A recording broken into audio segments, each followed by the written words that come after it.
আসসালামু আলাইকুম। ভোর ৫টা বাজে ফোন আসলো এক বড় ভাইয়ের। বলল রস খাওয়ার প্রোগ্রাম। আমরা বাইর হয়ে গেলাম সবাই। কি সুন্দর কুয়াশা বিরুলিয়া ব্রিজের উপর। হেভি এনজয় করলাম সবাই মিলা, বন্ধু বান্ধব সবাই সেলফি তুলতেছে। কিন্তু রস খাওয়া লাগবে আমাদের সূর্য ওঠার আগে। তাই তাড়াতাড়ি গ্রামে ঢুকে গেলাম। গ্রামের রাস্তা একদম নীরব। আরেক ফ্রেন্ডের জন্য অপেক্ষা করতেছি। এই যে এই যে আমরা সাহেব আইসা পড়লাম রসের রাসেল। মানে রসের স্পটে। এই যে আমার এক ফ্রেন্ড, ওয়ালাইকুম এক ছোট সালাম। ভাই আছে, মনির ভাই আছে। এখানে আমার সব পুরা টিম আছে, আমার বন্ধু বান্ধব, মামা, সব একসাথে আছি। আবার একটু ভিতরে যাচ্ছি আমরা রস খাওয়ার জন্য, হেঁটে হেঁটে। খুব শীত, প্রচন্ড শীত। পুরো গ্রামের একটা অন্যরকম ফিল। রস পায়রা ফালাইছে আগে থেকেই, আমাদের জন্য রেডি করছে রস।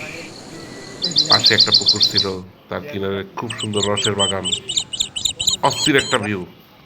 পেয়ে গেলাম সেই কাঙ্ক্ষিত রস। খেয়া তো অস্থির মিষ্টি। এখন অবশ্য রস পড়তেছে না। এখন এই গাছগুলো দেখাচ্ছি আমি, এই গাছগুলো থেকে আমরা রস খাইছি। এখান থেকে এখন কি যেন একটা পড়তেছে, এটাকে বলে জ্বালা। পুকুর পাড়ে একটু ভিডিও করলাম। খুবই সুন্দর একটা প্লেস। এখন যে এক ফোঁটা ২ ফোঁটা করে রস পড়তেছে, কিন্তু এটা রস না, এটা হচ্ছে জ্বালা। একটু আশেপাশের ভিউ নিলাম। দূরে বিশাল বড় বড় বিল আছে, খাল আছে, অনেক দূরে দূরে বাড়ি। হাঁটতে অনেক মজা লাগতেছিল। গাছের এই যে রসপোড়াগুলা অনেক ছোটকালে গ্রামে দেখতাম।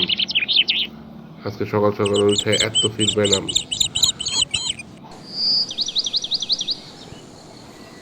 ধন্যবাদ এক বড় ভাই, তার এই রসের প্রোগ্রাম করার জন্য, ইনভাইট করার জন্য।